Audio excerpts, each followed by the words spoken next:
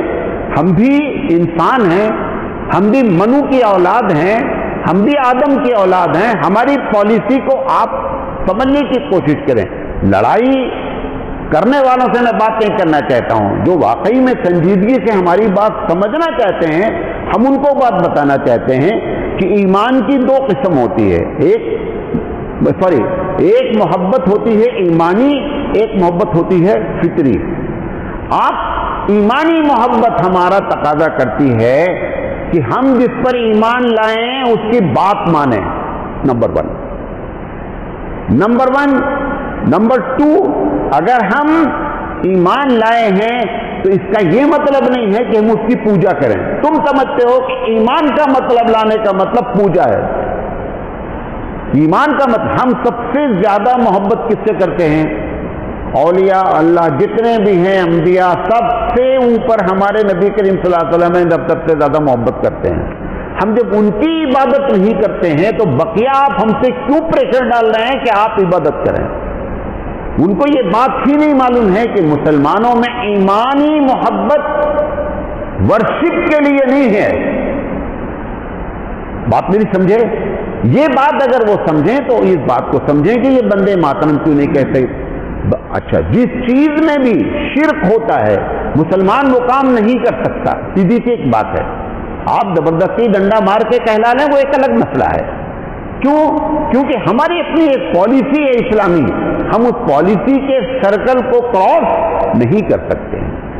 تو یہ جو ایمانی محبت ہے, اس ایمانی محبت کو وہ سمجھ نہیں پا رہے ہیں, جس کی وجہ سے ہمارے اوپر ان باتوں کو وہ تھوپتے ہیں. ہم جو فطری محبت ہے, فطری محبت وطن سے سب کو ہوتی ہے. معلوم آپ کو؟ میں آپ کو ایک چھوٹی سی مثال بتاتا ہوں. میں بچپن میں ایک مرتبہ بیل گاڑی سے گنا لے کر کے گیا شوگر مل پہ. تقریباً 18 سے 19 کلومیٹر اور رات ہی میں سفر ہوتا ہے. خیر وہ شوق تھا, گئے ان کے ساتھ.